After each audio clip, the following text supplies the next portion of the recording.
프로파일러 배상훈 교수가 분석하는 사건 이야기 크라임.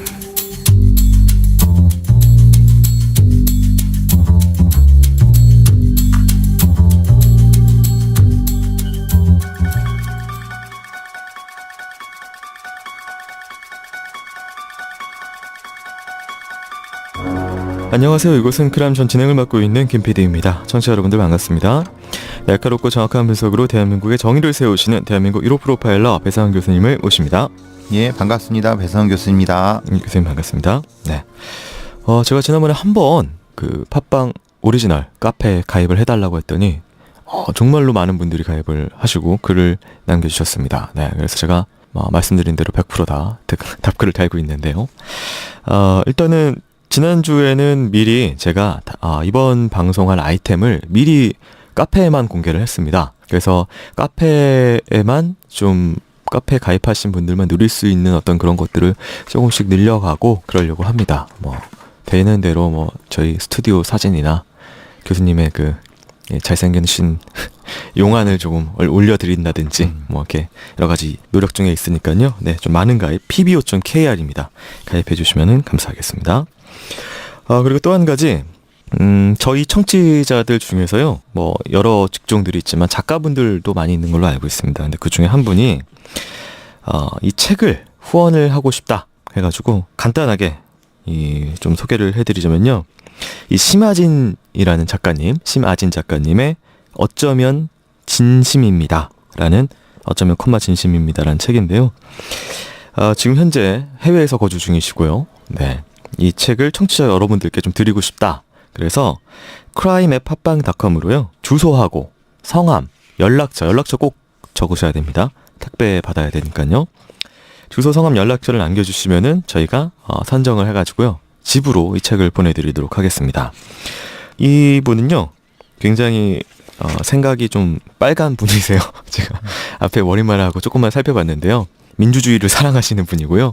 네, 그래가지고 이 책도 어떤 보면 그런 거에 관한 책이더라고요. 근데 책 내용까지는 제가 자세히 안 읽어봤기 때문에 소개는 못 드리지만 조금 포스트 모던합니다. 일반적인 줄거리, 어떤 주인공 줄거리 이런 게 아니라 이희락이라는 인물의 진심에 인칭을 부여해서 그 진심과 넌 누구냐, 진심 넌 누구냐 이렇게 해가지고 좀 보통의 글쓰기와 좀 다른 작법으로 쓰신 책이다. 이 정도까지 말씀을 드릴 수가 있겠네요. 네, 관심 있으시면은 메일 보내주시면 책들을 보내드리도록 하겠습니다. 자, 그리고 지난 시간에 이어가지고요. 또 이영학의 살인사건, 그리고 학대의 정황들, 그리고 그 집에 깔려있는 어두운 그림자에 대해서 이번 시간에 이어서 살펴보도록 하겠습니다. 허나 이제 시작 전에요. 다른 사건으로 먼저 좀 시작을 해보려고 합니다. 왜 이 사건을 다루려고 하냐 하면은 역시 조금 비슷한 궤에 같이 있는 사건이기 때문입니다. 네, 그러면은 사건 속으로 한번 들어가 보도록 하겠습니다.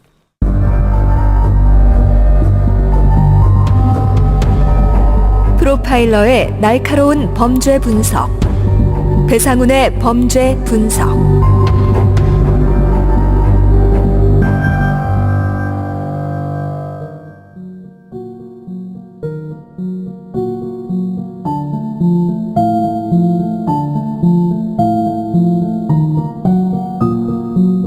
2011년 7월 7일 오후 7시 30분쯤 수원시 권성구에 있는 한 자택, 황덕가 씨는 자신의 부모의 집이 있는 이곳에서 2년 전 이혼한 전부인 최모 씨를 불렀습니다. 황덕가 씨는 재결합을 요구했으나 최모 씨가 거절하자 말다툼이 벌어졌습니다.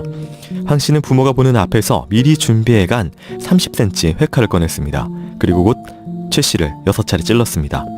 최 씨는 많은 피를 흘리며 쓰러졌고 그는 부모님에게 나도 죽겠다라는 말을 남기고 집을 나섰습니다. 황 씨의 부모는 119에 신고했지만 치명상을 입은 최 씨는 경찰이 도착했을 때 이미 숨져 있었습니다. 황 씨는 그 후로 2달간 행방이 묘연했고 수원 남부경찰서는 그를 살인사건의 용의자로 공개 수배했습니다.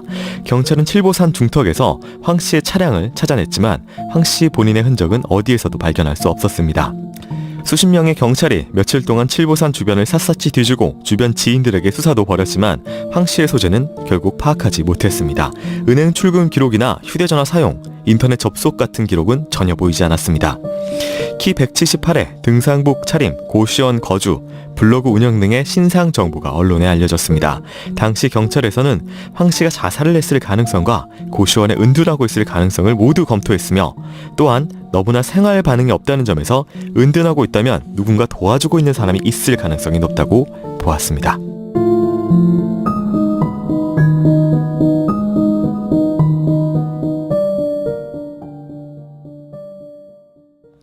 네, 이 황덕하라는 사람이 전처를 찌르고 사라졌는데 2달 동안 행방이 묘연했다. 지금 이 앞부분에서는 어떻게 좀 이 사건을 좀 볼 수가 있을까요? 일종의 치정 사건이겠죠. 네. 뭐 이혼한 전부인 관련된 부분에서 재기업 원하고 안 하고 막 뭐 다툼을 하다가 네. 심각한 치명상을 입히고 도주한. 네, 근데 자신의 부모 집에 불렀고 자신의 부모님이 있는데 또 준비를 했습니다. 미리 도구를 칼을 30cm 회칼을요. 회칼을 준비했다는 건 누군가를 죽이려고 했을 것인데 그 장소를 왜 부모님의 집으로 결정을 했다라는 것 자체가 좀 이해가 잘 안 돼서요. 근데 그거는 네. 부모님한테 행복한 모습을 보여준다. 뭐 흔히 말하는 지금 이게 가정 관련된 부분과 연관되잖아요. 네. 그러니까 이제 부모님이 뭐 이건 추정입니다만 평소에 뭐 이 결혼에 대한 여러 가지 말씀을 하시고 뭐 그랬다고 하면은 한 번에 해결할 생각이었을 수 있는 거죠. 그러니까 부모님 앞에서 같이 재결합한다고 약속을 해라. 뭐 네. 이렇게 칼을 위협하고 뭐 이런 부분 이렇게 계획했을 수 있는 거죠. 근데 저는- 만약에 아니면은 뭐 네네. 같이 쭉 찔러 죽이고 나도 자살하겠다. 네. 뭐 이런 식이할 가능성이 있는 거죠. 근데 그게 이제 부모 앞이라는 게 이제 어떻게 보면 이제 개인적인 관계이기도 한데 교수님 말씀처럼 이제 가정이라고 보면 부모님이 포함되긴 하지만요. 그래서 부모님 앞에서 이런 행동을 누가 보이려고 할까라는 일반적인 상식이 좀 있어서요. 아니요, 그렇진 않아요. 아, 그런가요? 부모님 앞에서도 네. 아이도 죽이고 자기도 죽고 많이 그래요. 네, 그 부분은. 네, 그런가요? 왜 그런 심리는 어떤 건가요? 부모님 앞에서. 왜냐하면 네. 그건 가족과 연결돼 있어요. 가족주의죠. 가족과 관련된 네. 심리적인 부담인 거죠. 그러니까 결혼 생활이 나와 내 부인과의 관계가 아니라 네. 가족. 그러니까 내 윗대의 관련된 부분과 연결되니까 가족 생활을 못 하는 거잖아요. 네. 못 하는 거니까 잘해보겠다고 누군가 증인이 표했다면 부모가 될 수 있겠죠. 예. 네, 알겠습니다. 자, 그리고 나서 2달 동안 행방이 사라졌습니다. 산 중턱에서 차량이 발견됐다. 이거는 뭐 버리기에는 차량을 단지 버리기에는 산 중턱은 뭐 이해가 안 되는 장소여가지고요. 자기가 걸어가기 힘드니까 네. 차량을 가지고 산 중턱까지 갔겠죠. 그러니까 산에 갈 목적이 애초에 있었기 때문에. 네, 그렇죠. 네. 그렇게 해서 거기서 이제 가서 네. 죽으려고 했을 것이고, 네. 근데 적당한 데가 아니라고 하면 이렇게 기웃거리다가 다른 데를 찾았고 이랬을 수 있는 거죠. 예. 그러면 이제 산 중턱에서 차량이 발견됐다면 경찰은 역시나 이 산 주변을 수색하는 건 맞는 수색 그렇죠. 방법이었겠네요. 그래야 되겠죠. 네. 예. 근데 당시엔 찾지 못했고 이후에 생활 반응이 없다라는 부분은 뭐 역시 가능성은 죽어서 뭐 생활 반응을 못하거나 뭐 네. 밀항을 하거나 아니면 뭐 어디에 뭐 감금돼 있거나 그러지 않는 한 생활 반응이 없다는 건 사실 뭐 죽었다는 거밖에 더 되겠습니까? 예, 알겠습니다.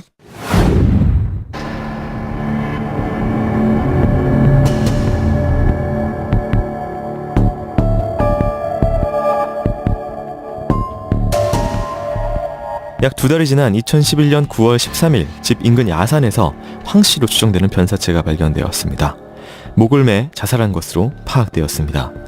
전문대를 졸업하고 부동산 사업을 하는 황덕하 씨는 10여 년 전인 2003년 법무사 시험을 보겠다며 집을 나가 서울 신림동 고시원에 들어갔습니다. 그 뒤로 황 씨는 별다른 직업도 없이 아내와 자식을 돌보지 않고 따로 떨어져서 지냈습니다. 그동안 생활비는 부인에게 받은 것으로 알려져 있었으며 사망 2년 전에 이혼을 했습니다. 황덕하 씨는 2007년부터 슈레딩거의 고향이라는 블로그를 운영하기 시작했고 블로그를 통해 법률 상담을 도왔습니다. 네티즌들 사이에서는 잘 나가는 인권 변호사로 알려져 있었습니다. 그러나 실은 법무사 시험을 준비하며 쌓은 법률 지식으로 상담한 것이었습니다. 그는 주요 집회, 시위 현장에서도 늘 모습을 비췄고 그 결과 황 씨의 블로그에는 160만 명이 넘는 방문자 기록이 있으며 그는 유명 블로거로 관심을 받았다고 합니다. 슈레딩거의 고향이라는 블로그 제목처럼 과학, 노마디즘처럼 철학 관련 글을 올렸는데 대부분 어디에서 퍼온 글이었습니다. 그 내용을 진정 이해하지는 못했던 것으로 보였습니다. 블로그 프로필입니다. 난 현대사회의 파편화한 매트릭스 같은 실존적 소통을 거부한다. 정보의 익명화라는 방식과 자유로운 삶을 의미하는 노마디즘적 실존 형식을 존중한다. 황 씨는 블로그 글을 통해 교육개혁을 주장하고 일본에서 일어난 살인사건에 분개하는 모습을 보이기도 했지만 정작 자기 블로그에는 자살 영상이나 죽은 개의 사진 같은 혐오스러운 포스팅도 올리고 있던 것으로 파악되었습니다.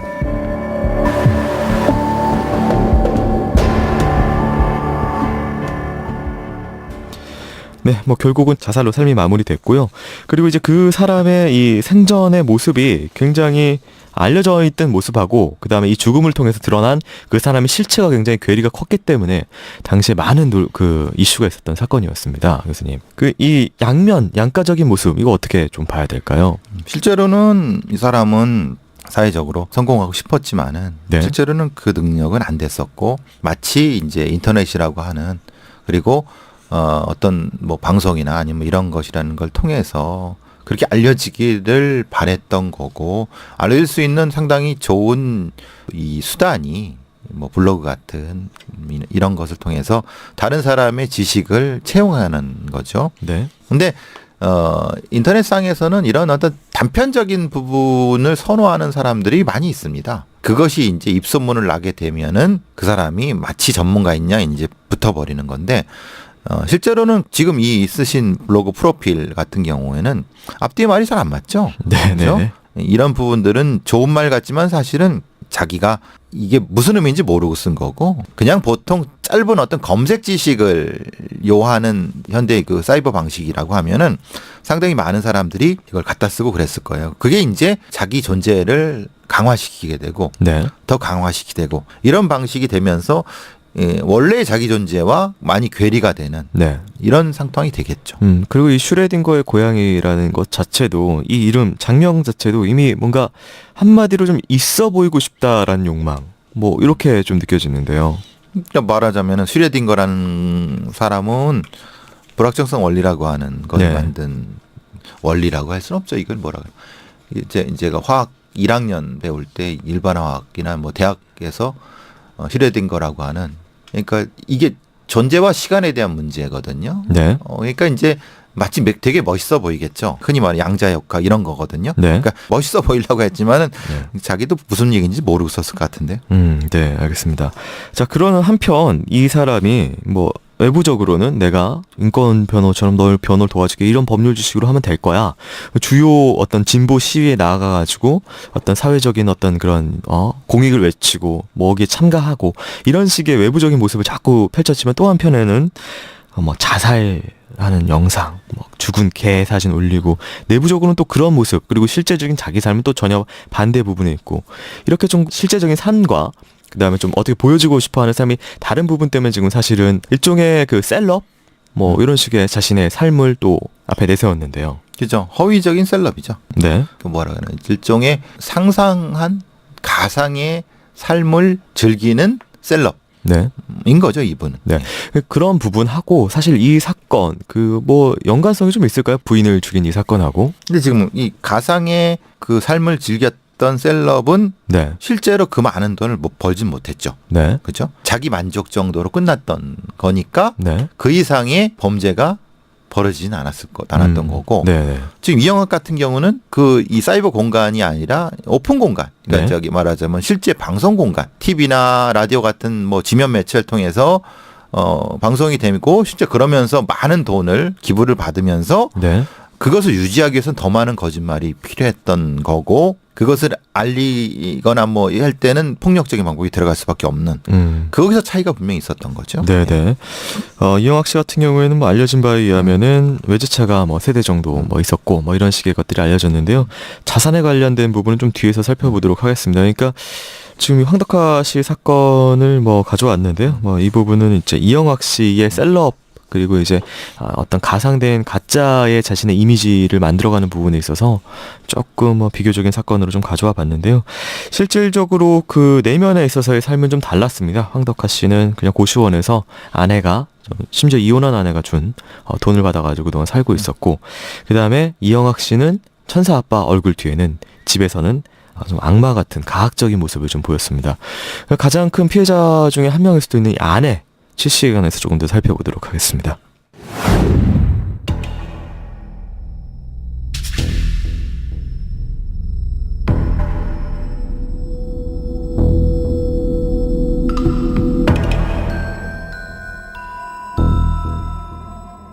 2017년 9월 1일 이영학의 아내 최 씨는 강원 영월경찰서에 이영학과 함께 고소장을 냈습니다.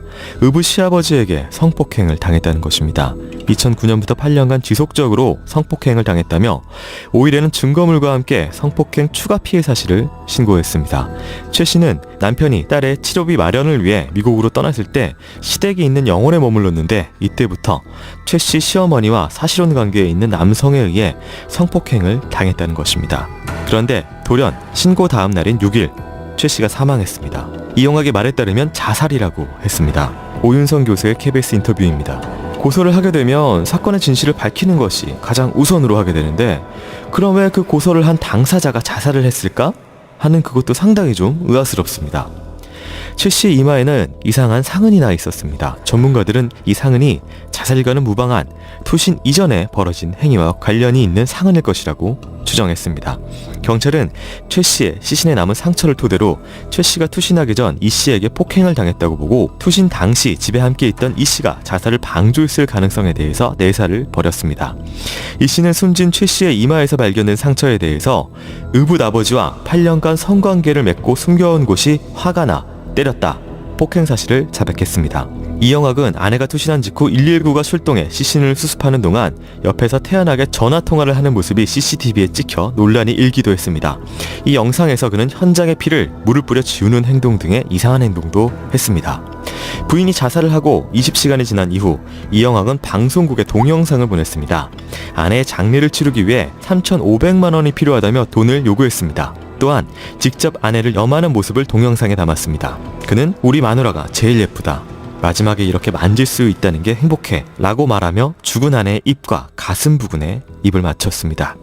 경찰 조사에서 이영학은 이렇게 진술했습니다. 온종일 아내를 염하는 동영상을 봅니다. 그러면 아내가 염할 당시 온몸이 다 깨매진 모습으로 꿈에 나와 뽀뽀해주고 갑니다.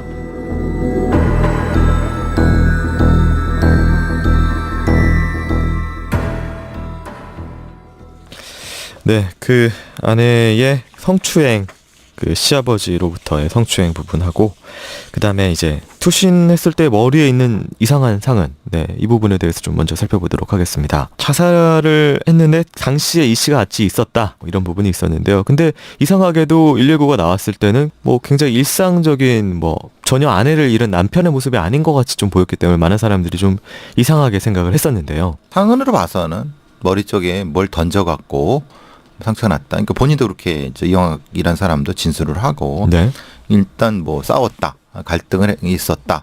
그렇지만은 자기가 뭐 떠밀거나 그런 건 아니다. 그러니까 이제 그런 과정에서 아내가 투신해서 죽었다, 이런 거고, 그런 면에서 이제 그 상처와 연관성이 있는 건데, 문제는 이제 그 전에 의붓 아버지와 8년간의 성관계를 맺었다. 그러니까 의붓 아버지도 그렇게 얘기를 합니다. 강간은 없었다, 성관계를 맺은 건 맞다 라고 얘기를 했다고 합니다. 거짓말 탐지기 조사에서도 그렇고 진술도 그랬다고 합니다. 강간은 아니다, 말하자면 화간이라고 하는 거죠. 그러니까 도덕적으로 비난을 받을 수는 있어도 강제로 한 건 아니다 라고 한 거고, 이 이영학도 역시 그러니까 성관계 해던 거를 나한테 숨겼기 때문에 때렸다. 그러니까 맥락은 다 맞아가는 거죠. 그런 상태에서 그런데 문제는 왜 투신한 현장에서 약간 좀 뭐 슬픈 것 같은 표정을 짓기도 했지만은 구급대원이 CPR을 하는 거를 보고 다른 데로 계속 전화를 하고, 그 전화할 때 옆에서는 딸아이가 그걸 또 사진을 찍고, 근데 이거를 보면은 앞 사건을, 그러니까 우리가 앞에 다뤘던 사건을 이해할 수가 있는 거죠. 어떻게 되냐면, 네. 이영학은 얘기를 했겠죠. 조금 뭐 사람들 오니까 슬픈 척 한 다음에 딸아이한테 야, 이거 사진 좀 찍어라. 이게 증거가 될 거니까, 방송사에 보낼 거니까. 그리고 이영학은 아마 그 전화는 방송사나 아니면은 언론사 관련된 곳과 전화했을 가능성이 제일 높습니다. 왜냐하면 네. 지금 얘기했잖아요. 염하는 것을 보냈다고 했잖아요. 네. 그럼 누구한테 연락을 했을까요? 자기를 셀럽으로 만들어준, 아니면 그런 사람들은 했겠죠. 네. 그래서 실제로 내가 이렇게 억울하다, 아내가 이렇게 죽었고 그걸 찍어서 보낼 테니까 뭐 해달라고 하는 메커니즘을 너무 잘 알았던 것을 보면은 그 두 사람의 행동은 그 맥락이 연결이 되는 거죠. 네. 그러면서 이제 역시나 사후에 바로 이거를 보내서 3,500만 원을 달라라고 한 건 마치 이건 거의 뭐 보험 사기범? 보험 사례를 해서 하는 사기범들의 어떤 그런 왜냐면은 이제 사람이 죽었음에도 불구하고 바로 이게 보험금으로 이렇게 돈으로 이게 좀 전환이 되는 이게 죽어서 얼마큼을 벌 수 있다. 이렇게 좀 읽히는데요. 그래서 이제 네. 뭐 죽인 게 아니냐라고. 근데 그건 아닌 것 같고. 네. 그러니까 이제 무엇인가 굉장히 그 심각한 말을 했을 겁니다. 네. 그래서 뛰어내렸던 부분인데 그 다음 행동. 그러니까 딸아이랑 이영학의 행동을 보면은 그 사람들한테 이 부인이자 어머니인 사람은 존재감이 없었던 거죠. 네. 돈인 거죠, 돈. 음. 그게 사실은 충격적인 거고 더 그걸 알 수 있는 것은 저도 요만한 영상을 봤는데 그냥 끔찍했어요. 네. 그 온몸이 다 이 어깨부터 목하고 뭐 무릎까지 다 분신이에요. 네. 그리고 뭐 알려진 대로 그 부인의 성기 쪽에 무슨 뭐 이른바 좀 비속어요. 그렇죠. 네. 그런 것이 있었고 그거는 뭐냐면은 이 이영학이 그 부인이라고 하는 사람을 이 소유하는 몸뚱이를 소유한다고 하는 그런 거거든요. 그 얼마나 비참하고 아주 가증스럽게 가학적입니까? 네. 이게 이제 노예 소유주 같은 형태를 한 거죠. 그리고 하는 말도 참 입에 담기 힘든 정도의 얘기를 합니다. 그러니까 말하자면 어디가 예쁘다는 둥 계속 그 어디를 두드린다면 그 상상을 초월하는 겁니다. 그러니까 사실 사람을 죽이고 뭐 하는 그런 행동보다도 자기 부인의 시선을 염호하면서 그걸 찍으면서 하는 행동이 이 보통의 사람은 아니라는 걸 바로 알 수 있는 형태가 된 거죠. 예, 알겠습니다.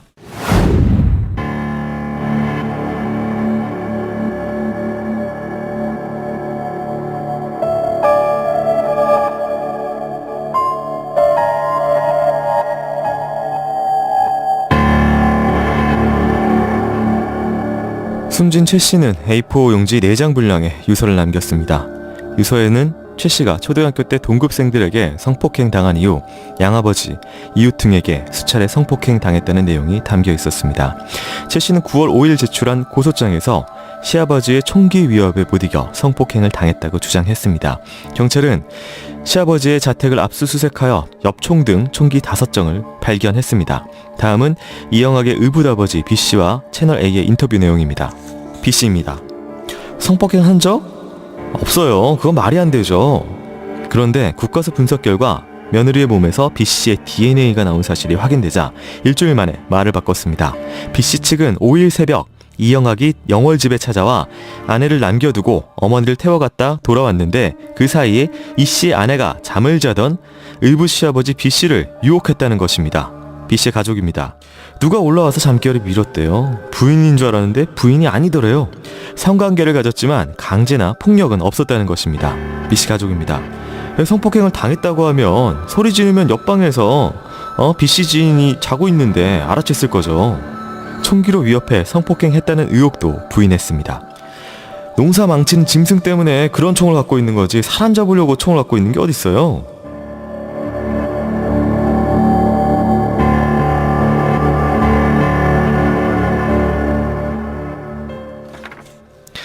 네, 이 시아버지 관련된 성폭행 이야기와 어렸을 때부터 이 성적 학대를 당해왔다라는 내용이 유서에 담겨 있었습니다. 최 씨의 어렸을 때부터의 이 좀 비극적인 성적 학대부터 살펴봐야 될 것 같은데요. 이게 뭐 연결이 쭉 된 것일까요? 된 거라고 봐야 되겠죠.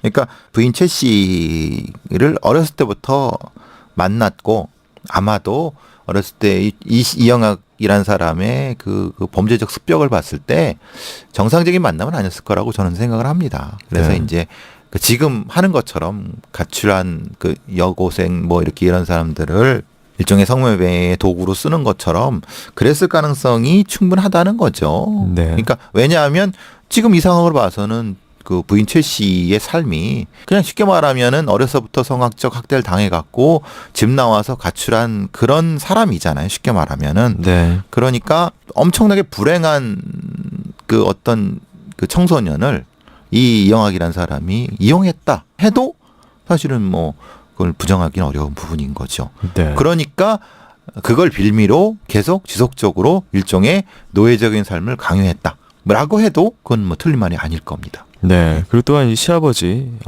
라는 이 사람이 집에 엽총을 가지고 있는데 일단은 뭐 고소장에는 총기 위협이 있었다라고 얘기를 했고 근데 고소장은 아마 네. 이영학이라는 사람이 제출을 했을 거니까 같이 가서 제출을 했다라고 나와요. 그러니까 그 네. 부분은 내용 전체는 신뢰할 수가 없어요. 고소장 내용 전체는. 그래서 이제 네.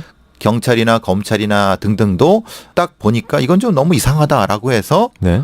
체포영장이나 구속영장 뭐 여러 가지 부분을 반려하게 된 부분도 그와 연결이 되는 거죠. 그게 뭐 잘됐다 잘못됐다를 판단하는 게 아니라 네. 그걸 의심했을 가능성이 높은 거예요. 네. 그쪽에서도. 네. 그렇다면 뭐 앞에서 살펴본 이영학을 볼 때 충분히 저희가 예측을 할 수가 있죠. 뭔가 자꾸 설계를 하고 계획을 짜는 모습을 좀 보여왔기 때문에 이 고소장 제출했을 때에 이 어떤 자기가 그리고 싶어왔던 어떤 그런 이미지가 있었을까요? 그럼 총기 관련된 부분이나 이 성폭행 관련된 부분에 대해서 여러 가지 사실 이것은 지금 수사 중인 부분이라서 네, 뭐 발표가 안 되고 논란이 있는 거죠. 왜냐하면 네, 그 의붓 시아버지 주장은 화간이다. 아니면 이거는 뭐 성관계는 했지만 절대 강간은 아니고 총기는 말도 안 된다라고 주장하는 쪽인 거고 아니 이건 확인해봐야 되는 거고 네, 이영학 주장은 그게 아니다. 어차피 강간을 했고 뭐 이렇다라고 하는 거니까 일단 거기까지만 확인한다 하면은 근데 여러 가지 가능성이 있을 수 있죠. 여러 가지 가능성이라는 게 뭐 그러니까 흔히 말하는 가장 뭐 여러 가지 사람들이 의심하는 가능성은 일종의 이영학이 자기 부인을 이용해서 아버지한테 뭘 뜯어내려고 했다. 네, 라는 쪽을 의심하는 사람이 있는 거고 네, 그리고 또 반대는 다른 부분은 요건 조심스럽지만은 그 이영학의 시아버지도 역시 그걸 알면서도 며느리와 성관계를 했다는 것은 책임이 분명히 있을 수 있다. 그러니까 알면서도 했다고 하면은 네, 그런 것까지도 지금 뭐 의심하는 부분이 있고 요거는 확정된 게 아닙니다. 그냥 의심하는 부분이 있는 거고 네, 그러는 과정에서 뭐 과도하게 총기 5정이라고 하면 아무리 시골이라 하더라도 총기 5정을 가지고 있으면 돈이 적지 않은 사람이잖아요. 네. 그러니까 그런 면에서는 좀 분명히 책임이 있는 것이 아니냐라고 하는 부분이 있는 거죠. 네, 알겠습니다. 근데 뭘 떠나서도 이게 자신의 며느리랑 합의하에 성관계를 가졌다라는 게 이거는 사실은 뭐 이렇게 거의 불가능한 부분인 거잖아요. 불가능하다기보다는 네. 자기가 그러는 거죠. 도덕적으로는 책임이 있다. 그렇지만은 강간 아니다라고 주장하려고 주장하는 거죠. 네. 네. 근데 저희가 앞에서 살펴본 이 최 씨의 어떤 식물 같은 지금 이 삶을 볼 때 본인이 유혹을 뭐 나서서 이 나이도 많은 그 노인을 게다가 이 가족 관계에 있는 사람을 성적으로 유혹을 했을 가능성이 이 사람의 성격적 그 그 다른 거죠. 네. 뭐냐면은 네. 지금 남편이 자기를 성적 학대하는데 네. 그나마 도와줄 수 있는 어떤 사람을 뭐 이렇게 하다가 그게 이제 뭐 쉽게 말하면 눈이 맞았다. 네. 이렇게 의붓 아버지는 주장할 수가 있는 거죠. 아, 그쪽 주장. 그쪽 주장이 그렇게 될 수 있는 거예요. 그러니까 사실 보니까 굉장히 불행한 삶을 가져갖고 내가 몇 마디 하다가 이렇게 됐다. 인정한다. 그렇지만은 강제는 아니다라고 분명히 지금 주장하고 있을 겁니다. 그 부분은. 아, 이거는 빨리 좀 수사가 좀 진행이 그렇죠. 돼가지고 그래서 좀 이제 나와야겠네요. 수사가 너무 검찰이나 경찰이 이 부분을 애초에 했어야 되는 거를 너무 늦게 해버리니까 네. 최 씨의 죽음과도 책임이 있는 거 아니냐. 그리고 네. 실제로 이런 어떤 부분을 너무 등한시한 게 아니라는 비난을 받는 게 바로 그 부분 때문에 그런 거죠. 네, 이게 중요한 이유는 사실 이 9월 5일 날 제출한 이후에 다음 날 죽었다는 부분, 그리고 이 죽음의 전에 상흔이 있었는데 상흔에 관련돼서 남편 이영학의 주장에 따르면은 이 관계, 8년간의 관계 때문에 폭력을 행사했다. 그러니까 어쨌든 이 관계가 애초에 그 죽음하고 깊게 연결될 수밖에 없는 상황이어서 그렇죠. 네. 그러니까 안타까운 거죠. 지금 글쎄요. 뭐 분명히 누군가가 거짓말을 하고 있는 거죠. 이영학이 거짓말을 하고 있을 가능성이 높지만은 네. 혹시 또 의붓 아버지도 저는 어느 정도까지는 책임져야 되는 부분이 있다라고 생각을 하는 거죠. 예, 알겠습니다. 강간이 아니라 강간이라는 게 아니라 네. 아까 PD님 말씀하신 것처럼 자기 며느리랑 성공하는 게 그게 말이나 돼요. 말이 안 그 되죠. 부분 반드시 책임을 져야 되는 거죠. 그러니까 강간은 아니라 하더라도. 네.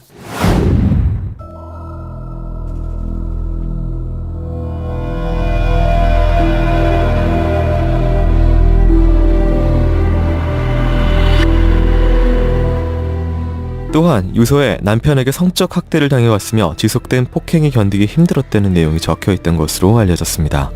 이영학의 자택에서는 음란기구도 발견되었습니다. 실제로 이영학은 자신뿐 아니라 부인 최 씨에게 문신을 온몸에 다하게 했고 부인의 몸 안 허벅지 중심으로 해서 성적 비하의 내용도 썼다고 알려져 있습니다. 포주 노릇을 한 이 씨는 성매매 알선을 위해 여러 여성들을 모집했고 자신의 아내까지 다른 사람들과 성관계를 갖게 한 것으로 전해지고 있습니다. 경찰은 이 씨의 주거지를 압수수색하는 도중 각종 성인용품은 물론 컴퓨터와 여러 대의 휴대전화 그리고 디지털 카메라 등을 확보해 분석에 나섰습니다. 증거물에서는 수십 건의 성관계 영상이 발견되었으며 아내의 최 씨가 촬영된 영상도 포함되어 있습니다. 이 씨는 온라인과 SNS 등을 통해 성매매를 알선했고 성관계 장면을 몰래 촬영한 뒤 성인 사이트에 올려 수익을 챙기기도 했습니다. 동아일보 취재에 따르면 최 씨는 이영학의 로봇 같았다고 했습니다. 주민입니다. 이영학이 자동차 튜닝을 하는 모습을 자주 봤는데 최 씨는 남편 옆에서 공구를 들고 멍하니 서 있다가 뭔가 지시를 들으면 황급히 건네곤 했어요. 식당 주인입니다. 이영학이 아내에게 입에 담지 못할 욕설을 퍼부으며 손가락질로 뭔가를 시키는 장면을 자주 봤어요. 무거운 짐을 드는 것도 언제나 아내 몫이었죠. 이영학은 검찰 송치 과정에서 아내가 저를 사랑하는 것을 증명하려고 자살했다. 아내의 죽음에 관심을 가져달라고 언급하기도 했습니다. 다음은 이영학이 쓴 어금니 아빠의 행복 중 일부분입니다. 아내는 아연이 곁에서 다정하게 이야기를 들려주고 있었다. 아연이는 화답이라도 하는 듯 옹알이를 했고 나는 자리에 누운 채 피눈물을 삼켰다. 나는 믿는다. 아내의 말이 가슴팍에 꽂혀 저려왔기 때문이다.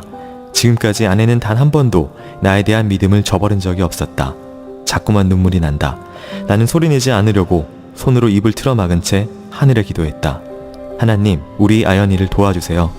가엾은 아연이 엄마 행복하게 해주세요.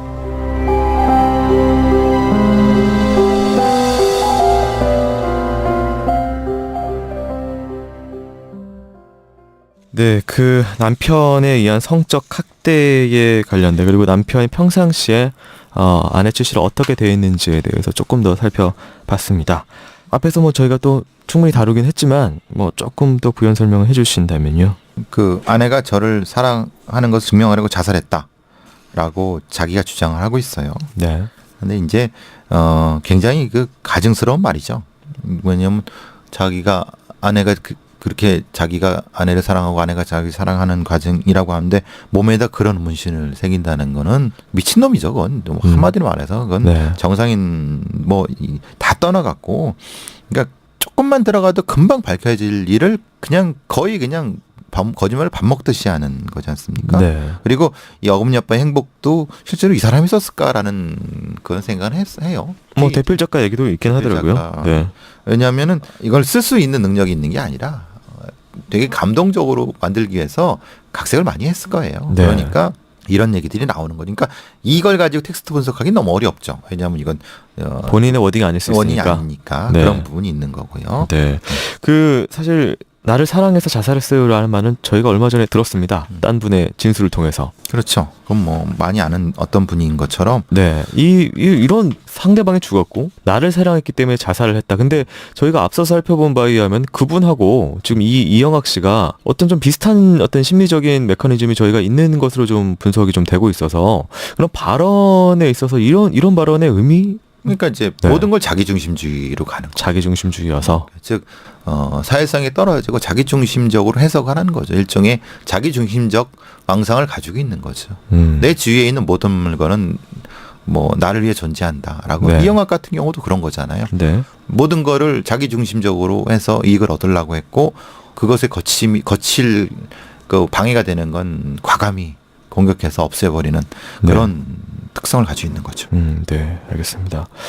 그 최 씨에 관련된 건 아마 좀 저희가 여기까지 살펴보긴 할 것 같은데, 너무나 솔직히 너무 불행한 인생이어서 진짜로 할 말이 없을 정도로 어떻게 그런 청소년들이 많습니다. 네, 그러니까 일종의 성적 착취를 당하고 그러다가 죽어가는 우리 학교 밖의 청소년 아이들이 워낙 많습니다. 그리고 그 아이들을 교묘하게 착취하는 이런 종류의 기생형 인간 말종들이 많이 있는 거죠. 지금 우리 현실이 그렇습니다. 현실이. 네, 지금 어디 가보세요. 학교 바깥에 있는 아이들이 조건만남으로 이 성매매의 도구로 이용되다가 소년원 가고 어디 가서 술집으로 팔려가고 지금 비일비재하지 않습니까? 네, 네. 그 불쌍한 아이들 중에 부인 최 씨가 그 중에 하나라고 생각하면은 근데 더 나쁜 놈을 만난 거죠. 그렇게 생각하시면 딱 맞을 것 같습니다. 네. 네. 돌아가신 최 씨의 명복을 잠시 빌고요.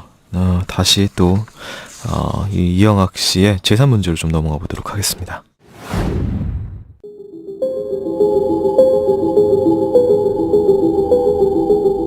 애초 언론을 통해 넉넉치 않은 형편임을 내비쳤던 이 씨의 재산 형성 과정 역시 의혹으로 남아 있습니다. 이영학은 앞서 2006년 딸과 함께 동일한 희소병인 거대 백악종을 앓는 사연이 소개되면서 유명해졌습니다. 이후 공개적으로 치료비 후원을 부탁해 왔습니다. 이 씨는 또 기초생활수급자에 장애인연금까지 받은 것으로 드러났습니다. 이 씨와 이양, 숨진 아내 최 씨는 지난 2007년부터 매달 생계급여 109만 원과 장애수당 등을 포함해 약 160만 원을 받은 사실이 확인되었습니다. 이 씨가 받은 장애 판정은 지적장애 등급 상급, 지적장애 등급 상급은 IQ 50에서 70 사이입니다. 그러나 알리바이를 만들고 증거를 조작했다는 면에서 과연 그의 지능에 그 정도의 장애가 있느냐의 문제가 제기되었습니다. 그는 후원금으로 받은 돈으로 외제차 세대를 샀고 그중 한 대만 자신의 명의로 해놨습니다. 4천만 원이 넘는 차이지만 배기량이 1999cc였기 때문입니다. 장애인 재산 상정 기준에서 2000cc 미만은 재산 기준에서 빠지게 됩니다. 어금니 아빠의 행복 중 일부분입니다. 나는 가진 게 없어서 불행하다는 사람들에게 말하고 싶다. 장애를 가지고 사는 나를 한번 보라고. 행복과 불행은 단지 백지 한 장 차이일 뿐이라고. 그 또한 마음먹기에 따라 달라지는 것뿐이다. 나는 오늘도 열심히 일한다. 그리고 그것이 고맙기만 하다. 나는 한 집안의 가장이다. 이영학은 방송을 통해 어금니 아빠로 불리며 천사 같은 아빠로 많은 사람들의 동정을 받아왔습니다. 과거 이영학의 방송을 담당했던 PD는 그에 대해 방송을 너무 잘한다며 본인이 나서서 촬영할 때도 이 정도면 됐나요? 라든지 참치 통조림을 꺼내면서 이걸 먹으면서 찍으면 좀 더 불쌍해 보이지 않을까요? 라고 했다라고 기억했습니다. 마지막으로 책 서문 중의 일부분입니다. 이 세상은 아름답고 나는 여전히 꿈을 꿉니다. 우리 가족이 모든 어려움을 이기고 환하게 웃는 꿈을.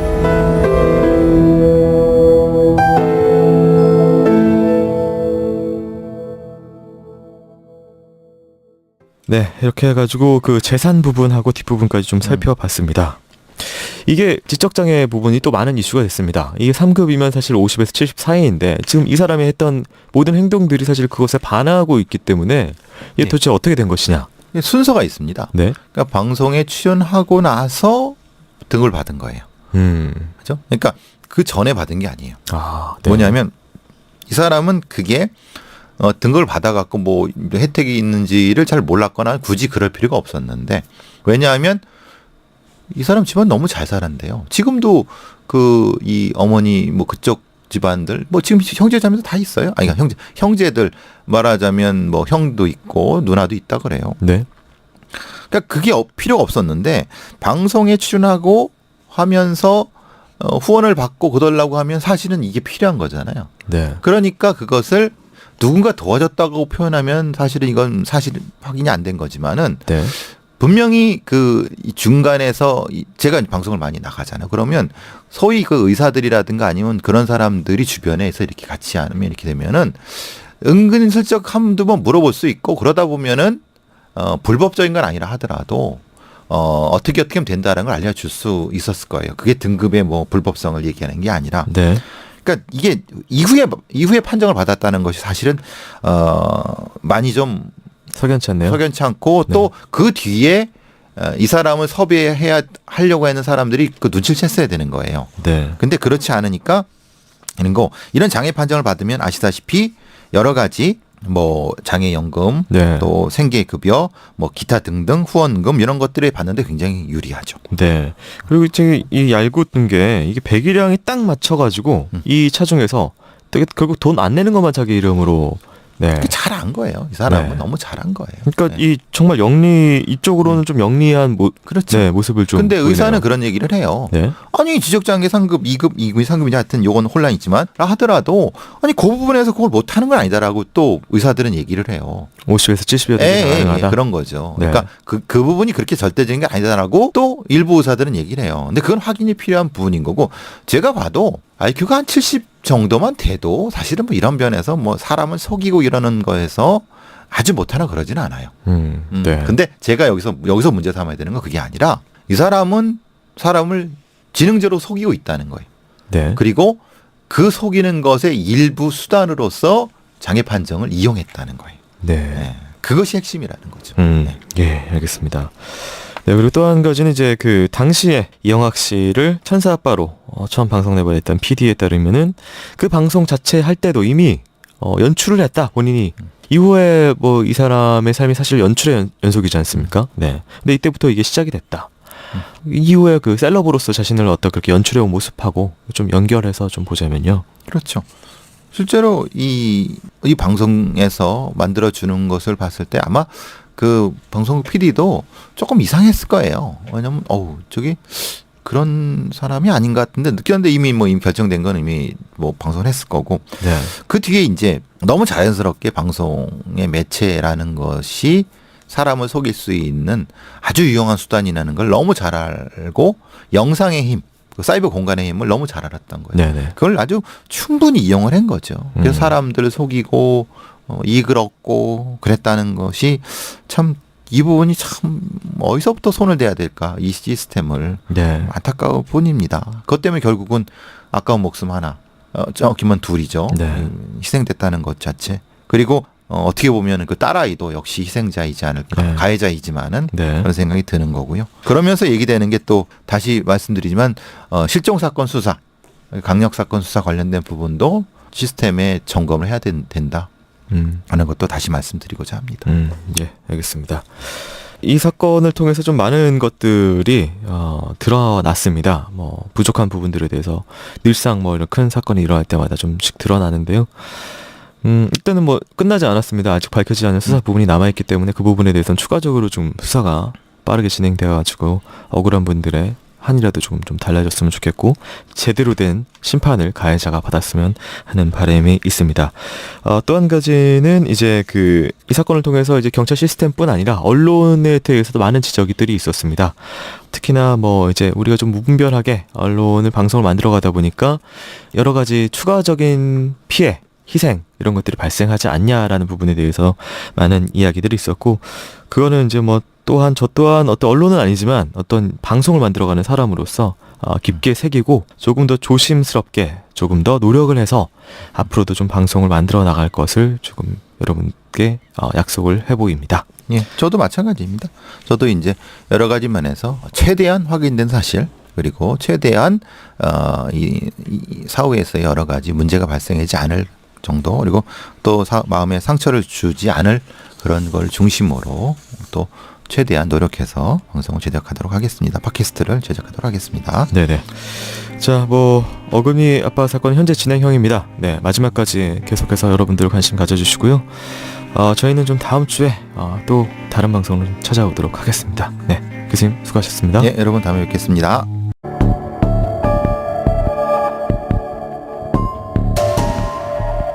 약 2달이 지난 2011년 9월 13일 집 인근 야산에서 황 씨로 추정되는 변사체가 발견되었습니다. 목을 매 자살한 것으로 파악되었습니다. 전문대를 졸업하고 부동산 사업을 하는 황덕하 씨는 10여 년 전인 2003년 법무사 시험을 보겠다며 집을 나가 서울 신림동 고시원에 들어갔습니다. 그 뒤로 황 씨는 별다른 직업도 없이 아내와 자식을 돌보지 않고 따로 떨어져서 지냈습니다. 그동안 생활비는 부인에게 받은 것으로 알려져 있었으며 사망 2년 전에 이혼을 했습니다. 황덕하 씨는 2007년부터 슈레딩거의 고향이라는 블로그를 운영하기 시작했고 블로그를 통해 법률 상담을 도왔습니다. 네티즌들 사이에서는 잘나가는 인권 변호사로 알려져 있었습니다. 그러나 실은 법무사 시험을 준비하며 쌓은 법률 지식으로 상담한 것이었습니다. 그는 주요 집회, 시위 현장에서도 늘 모습을 비췄고 그 결과 황 씨의 블로그에는 160만 명이 넘는 방문자 기록이 있으며 그는 유명 블로거로 관심을 받았다고 합니다. 슈레딩거의 고향이라는 블로그 제목처럼 과학, 노마디즘처럼 철학 관련 글을 올렸는데 대부분 어디에서 퍼온 글이었습니다. 그 내용을 진정 이해하지는 못했던 것으로 보였습니다. 블로그 프로필입니다. 난 현대사회에 파편화한 매트릭스 같은 실존적 소통을 거부한다. 정보의 익명화라는 방식과 자유로운 삶을 의미하는 노마디즘적 실존 형식을 존중한다. 황 씨는 블로그 글을 통해 교육개혁을 주장하고 일본에서 일어난 살인사건에 분개하는 모습을 보이기도 했지만 정작 자기 블로그에는 자살 영상이나 죽은 개의 사진 같은 혐오스러운 포스팅도 올리고 있던 것으로 파악되었습니다.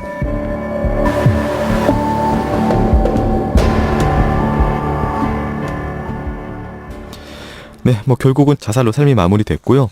그리고 이제 그 사람의 이 생전의 모습이 굉장히 알려져 있던 모습하고 그다음에 이 죽음을 통해서 드러난 그 사람의 실체가 굉장히 괴리가 컸기 때문에 당시에 많은 그 이슈가 있었던 사건이었습니다. 교수님. 그 이 양가적인 모습 이거 어떻게 좀 봐야 될까요? 실제로는 이 사람은 사회적으로 성공하고 싶었지만은 네. 실제로는 그 능력은 안 됐었고 마치 이제 인터넷이라고 하는 그리고 어떤 뭐 방송이나 아니면 이런 것이라는 걸 통해서 그렇게 알려지기를 바랬던 거고 알려질 수 있는 상당히 좋은 이 수단이 뭐 블로그 같은 이런 것을 통해서 다른 사람의 지식을 채용하는 거죠. 네. 근데 인터넷상에서는 이런 어떤 단편적인 부분을 선호하는 사람들이 많이 있습니다. 그것이 이제 입소문을 나게 되면은 그 사람이 마치 전문가있냐 이제 붙어버리는 건데 실제로는 지금 이 쓰신 블로그 프로필 같은 경우에는 앞뒤의 말이 잘 안 맞죠. 네, 그렇죠? 네. 이런 부분들은 좋은 말 같지만 사실은 자기가 이게 무슨 의미인지 모르고 쓴 거고 그냥 보통 짧은 어떤 검색 지식을 요하는 현대의 그 사이버 방식이라고 하면은 상당히 많은 사람들이 이걸 갖다 쓰고 그랬을 거예요. 그게 이제 자기 존재를 강화시키게 되고 네. 더 강화시키게 되고 이런 방식이 되면서 원래의 자기 존재와 많이 괴리가 되는 네. 이런 상황이 되겠죠. 그리고 이 슈레딩거의 고양이라는 것 자체도 이 이름 장명 자체도 이미 뭔가 한마디로 좀 있어 보이고 싶다라는 욕망 뭐 이렇게 좀 느껴지는데요. 그러니까 말하자면은 슈레딩거라는 사람은 불확정성 원리라고 하는 걸 네. 만든 원리라고 할 수는 없죠. 이걸 뭐라 그래요. 제가 화학 1학년 배울 때 일반화학이나 뭐 대학에서 슈레딩거라고 하는 그러니까 이게 존재와 시간에 대한 문제거든요. 네. 그러니까 이제 마치 되게 멋있어 보이겠죠. 흔히 말하는 양자역학 이런 거거든요. 네. 그러니까 멋있어 보이려고 했지만은 네. 자기도 무슨 얘기인지 모르고 썼을 것 같은데. 네, 알겠습니다. 자, 그러는 한편 이 사람이 뭐 외부적으로는 내가 인권 변호처럼 널 변호를 도와줄게 이런 법률 지식으로 하면 될 거야.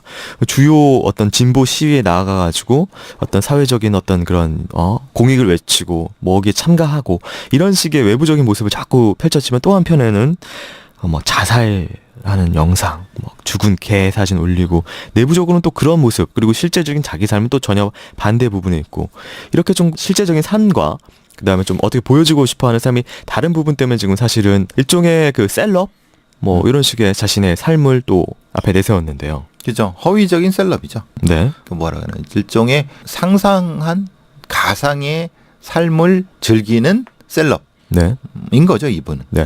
그런 부분하고 사실 이 사건 그 뭐 연관성이 좀 있을까요? 부인을 죽인 이 사건하고. 근데 지금 이 가상의 그 삶을 즐겼던 셀럽은 네. 실제로 그 많은 돈을 벌진 못했죠. 네. 그죠? 자기 만족 정도로 끝났던 거니까 네. 그 이상의 범죄가 벌어지진 않았던 거고. 네. 지금 이영학 같은 경우는 그 이 사이버 공간이 아니라 오픈 공간. 그러니까 네. 저기 말하자면 실제 방송 공간, TV나 라디오 같은 뭐 지면 매체를 통해서 방송이 되고 실제 그러면서 많은 돈을 기부를 받으면서 네.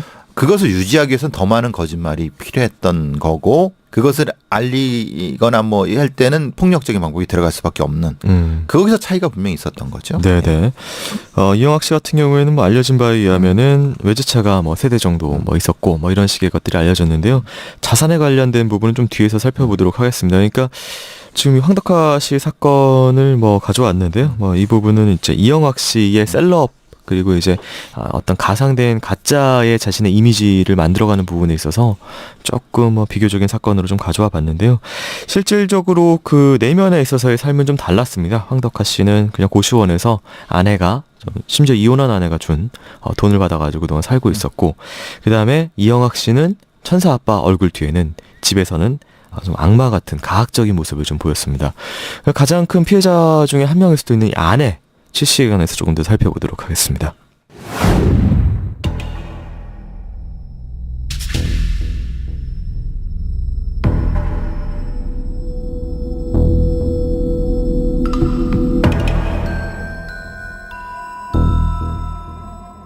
2017년 9월 1일 이영학의 아내 최 씨는 강원 영월경찰서에 이영학과 함께 고소장을 냈습니다.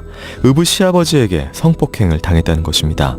2009년부터 8년간 지속적으로 성폭행을 당했다며 5일에는 증거물과 함께 성폭행 추가 피해 사실을 신고했습니다. 최 씨는 남편이 딸의 치료비 마련을 위해 미국으로 떠났을 때 시댁이 있는 영월에 머물렀는데 이때부터 최 씨 시어머니와 사실혼 관계에 있는 남성에 의해 성폭행을 당했다는 것입니다. 그런데 돌연 신고 다음 날인 6일 최 씨가 사망했습니다. 이영학의 말에 따르면 자살이라고 했습니다. 오윤성 교수의 KBS 인터뷰입니다. 고소를 하게 되면 사건의 진실을 밝히는 것이 가장 우선으로 하게 되는데 그럼 왜 그 고소를 한 당사자가 자살을 했을까? 하는 그것도 상당히 좀 의아스럽습니다. 최 씨의 이마에는 이상한 상흔이 나 있었습니다. 전문가들은 이 상흔이 자살과는 무방한 투신 이전에 벌어진 행위와 관련이 있는 상흔일 것이라고 추정했습니다. 경찰은 최 씨의 시신에 남은 상처를 토대로 최 씨가 투신하기 전 이 씨에게 폭행을 당했다고 보고 투신 당시 집에 함께 있던 이 씨가 자살을 방조했을 가능성에 대해서 내사를 벌였습니다. 이 씨는 숨진 최 씨의 이마에서 발견된 상처에 대해서 의붓 아버지와 8년간 성관계를 맺고 숨겨온 곳이 화가 나 때렸다, 폭행 사실을 자백했습니다. 이영학은 아내가 투신한 직후 119가 출동해 시신을 수습하는 동안 옆에서 태연하게 전화통화를 하는 모습이 CCTV에 찍혀 논란이 일기도 했습니다. 이 영상에서 그는 현장의 피를 물을 뿌려 지우는 행동 등의 이상한 행동도 했습니다. 부인이 자살을 하고 20시간이 지난 이후 이영학은 방송국에 동영상을 보냈습니다. 아내의 장례를 치르기 위해 3,500만 원이 필요하다며 돈을 요구했습니다. 또한 직접 아내를 염하는 모습을 동영상에 담았습니다. 그는 우리 마누라가 제일 예쁘다. 마지막에 이렇게 만질 수 있다는 게 행복해 라고 말하며 죽은 아내의 입과 가슴 부근에 입을 맞췄습니다. 뛰며 쓰러졌고 그는 부모님에게 나도 죽겠다라는 말을 남기고 집을 나섰습니다.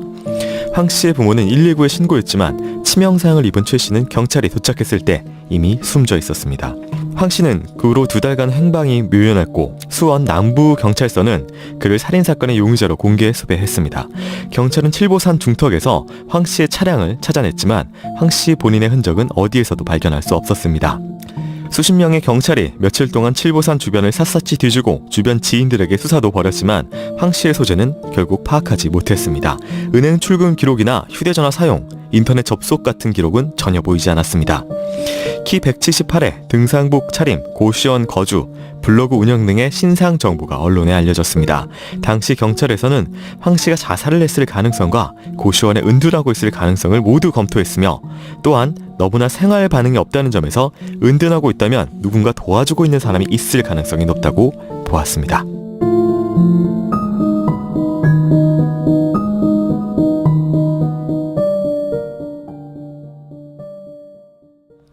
네, 이 황덕하라는 사람이 전처를 찌르고 사라졌는데 2달 동안 행방이 묘연했다.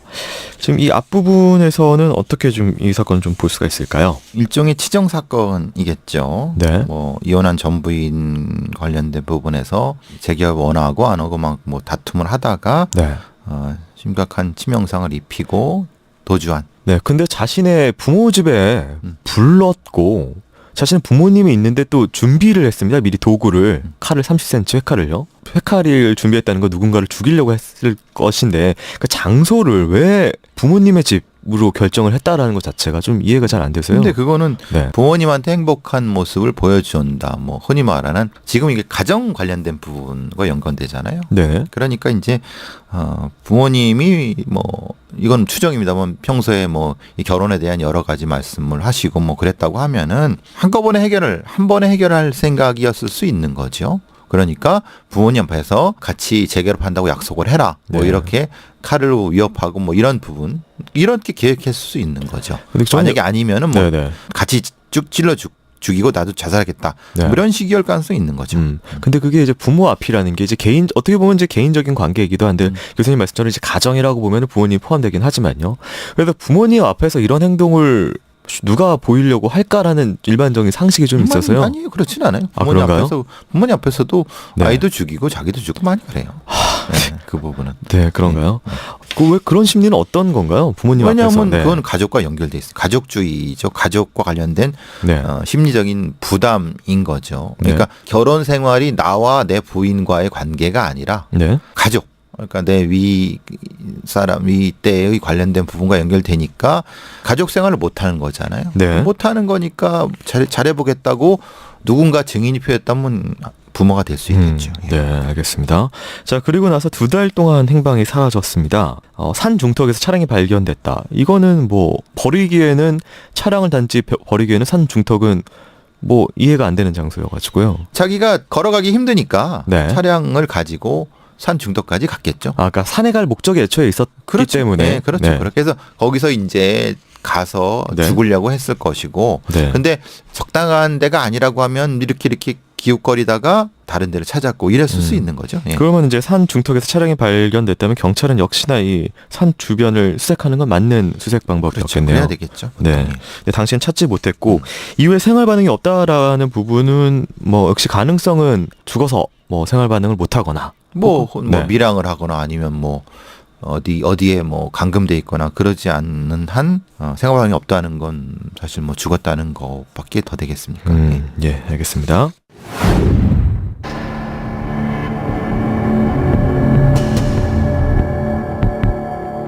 프로파일러 배상훈 교수가 분석하는 사건 이야기.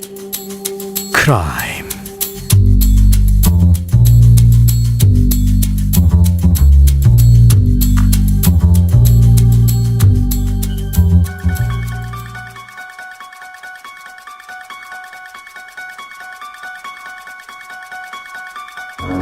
안녕하세요. 이곳은 크라임 전 진행을 맡고 있는 김PD입니다. 청취자 여러분들 반갑습니다.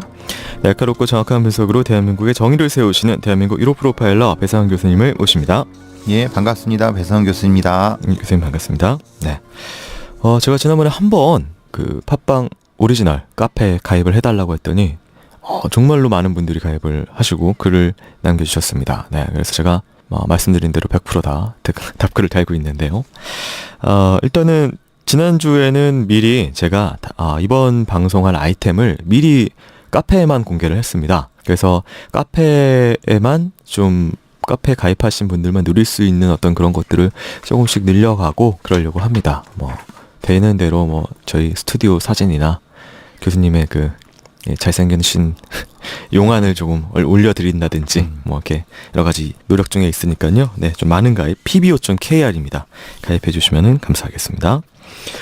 그리고 또 한 가지 저희 청취자들 중에서요, 뭐 여러 직종들이 있지만 작가분들도 많이 있는 걸로 알고 있습니다. 근데 그 중에 한 분이 이 책을 후원을 하고 싶다 해가지고 간단하게 좀 소개를 해드리자면요, 이 심아진이라는 작가님, 심아진 작가님의 어쩌면 진심입니다라는 어쩌면 콤마 진심입니다라는 책인데요.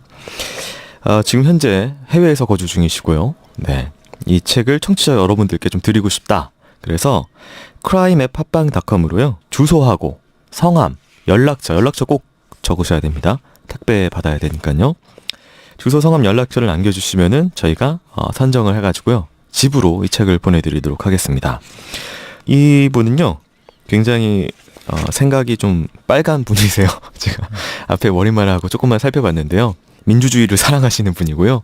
네, 그래가지고 이 책도 어떤 보면 그런 거에 관한 책이더라고요. 근데 책 내용까지는 뭐 제가 자세히 안 읽어봤기 때문에 소개는 못 드리지만 조금 포스트 모던합니다.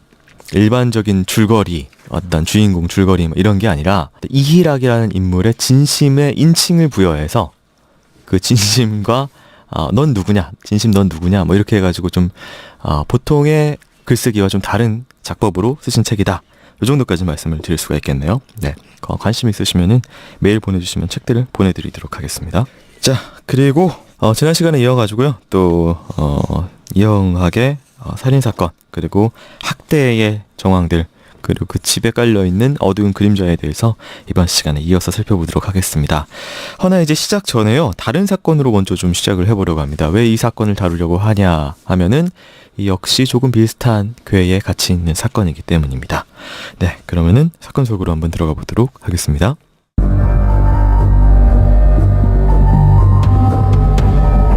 프로파일러의 날카로운 범죄 분석. 배상훈의 범죄 분석.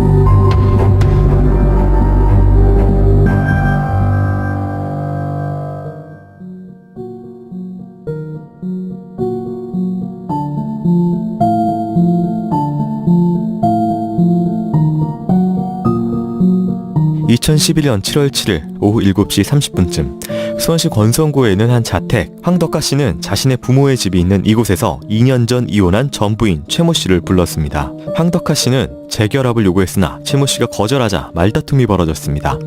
황 씨는 부모가 보는 앞에서 미리 준비해간 30cm 회칼을 꺼냈습니다. 그리고 곧 최 씨를 6차례 찔렀습니다. 최 씨는 많은 피를 흘리 경찰 조사에서 이영학은 이렇게 진술했습니다. 온종일 아내를 염하는 동영상을 봅니다.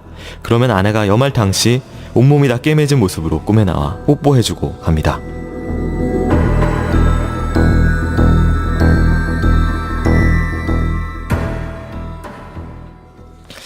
네, 그 아내의 성추행, 그 시아버지로부터의 성추행 부분하고 그 다음에 이제 투신했을 때 머리에 있는 이상한 상흔, 네, 이 부분에 대해서 좀 먼저 살펴보도록 하겠습니다. 자살을 했는데 당시에 이 씨가 같이 있었다, 이런 부분이 있었는데요. 근데 이상하게도 119가 나왔을 때는 뭐 굉장히 일상적인 뭐 전혀 아내를 잃은 남편의 모습이 아닌 것 같이 좀 보였기 때문에 많은 사람들이 좀 이상하게 생각을 했었는데요. 상흔으로 봐서는 머리 쪽에 뭘 던져갖고 상처가 났다. 그러니까 본인도 그렇게 이영학이란 사람도 진술을 하고 네. 일단 뭐 싸웠다, 갈등을 있었다. 그렇지만은 자기가 뭐 떠밀거나 그런 건 아니다. 그러니까 이제 그런 과정에서 아내가 투신을 해서 죽었다, 이런 거고, 그런 면에서 이제 그 상처와 연관성이 있는 건데, 문제는 이제 그 전에 의붓 아버지와 8년간의 성관계를 맺었다. 그러니까 의붓 아버지도 그렇게 얘기를 합니다. 강간은 없었다. 성관계를 맺은 건 맞다, 라고 얘기를 했다고 합니다. 거짓말 탐지기 조사에서도 그렇고 진술도 그랬다고 합니다. 강간은 아니다. 말하자면 화간이라고 하는 거죠. 그러니까 도덕적으로 비난을 받을 수는 있어도 강제로 한 건 아니다, 라고 한 거고, 이 이영학도 역시 그러니까 성관계 해던 거를 나한테 숨겼기 때문에 때렸다. 그러니까 맥락은 다 맞아가는 거죠. 그런 상태에서 그런데 문제는 왜 투신한 현장에서 약간 좀 뭐 슬픈 것 같은 표정을 짓기도 했지만은 구급대원이 CPR을 하는 거를 보고 다른 데로 계속 전화를 하고, 그 전화할 때 옆에서는 딸아이가 그걸 또 사진을 찍고, 근데 이거를 보면은 앞 사건을, 그러니까 우리가 앞에 다뤘던 사건을 이해할 수가 있는 거죠. 어떻게 되냐면, 네. 이영학은 얘기를 했겠죠. 조금 뭐 사람들 오니까 슬픈 척 한 다음에 딸아이한테 야, 이거 사진 좀 찍어라. 이게 증거가 될 거니까, 방송사에 보낼 거니까. 그리고 이영학은 아마 그 전화는 방송사나 아니면은 언론사 관련된 곳과 전화했을 가능성이 제일 높습니다. 왜냐하면 네. 지금 얘기했잖아요. 염하는 것을 보냈다고 했잖아요. 네. 그럼 누구한테 연락을 했을까요? 자기를 셀럽으로 만들어준, 아니면 그런 사람들은 했겠죠. 네. 그래서 실제로 내가 이렇게 억울하다, 아내가 이렇게 죽었고 그걸 찍어서 보낼 테니까 뭐 해달라고 하는 메커니즘을 너무 잘 알았던 것을 보면은 그 두 사람의 행동은 그 맥락이 연결이 되는 거죠. 네. 그러면서 이제 역시나 사후에 바로 이거를 보내서 3,500만 원을 달라라고 한 건 마치 이건 거의 뭐 보험 사기범? 보험 살해를 해서 하는 사기범들의 어떤 그런, 왜냐면은 이제 사람이 죽었음에도 불구하고 바로 이게 보험금으로 이렇게 돈으로 이게 좀 전환이 되는, 이게 죽어서 얼마큼을 벌 수 있다, 이렇게 좀 읽히는데요. 그렇죠. 그래서 이제 네. 뭐 죽인 게 아니냐라고. 근데 그건 아닌 것 같고. 네. 그러니까 이제 무엇인가 굉장히 그 심각한 말을 했을 겁니다. 네. 그래서 뛰어내렸던 부분인데 그 다음 행동. 그러니까 딸아이랑 이영학의 행동을 보면은 그 사람들한테 이 부인이자 어머니인 사람은 존재감이 없었던 거죠. 네. 돈인 거죠, 돈. 음. 그게 사실은 충격적인 거고, 더 그걸 알 수 있는 것은 저도 요만한 영상을 봤는데 그냥 끔찍했어요. 네. 그 온몸이 다 이 어깨부터 목하고 뭐 무릎까지 다 분신이에요. 네. 그리고 뭐 알려진 대로 그 부인의 성기 쪽에 무슨 뭐 이른바 좀 비속어요. 그렇죠. 네. 그런 것이 있었고, 그거는 뭐냐면은 이 이영학이 그 부인이라고 하는 사람을 이 소유하는, 몸뚱이를 소유한다고 하는 그런 거거든요. 그게 얼마나 비참하고 아주 가증스럽게 가학적입니까? 네. 이게 이제 노예 소유주 같은 형태를 한 거죠. 그리고 하는 말도 참 입에 담기 힘든 정도의 얘기를 합니다. 그러니까 말하자면 어디가 예쁘다는 둥 계속 그 어디를 두드린다면 그 상상을 초월하는 겁니다. 그러니까 사실 사람을 죽이고 뭐 하는 그런 행동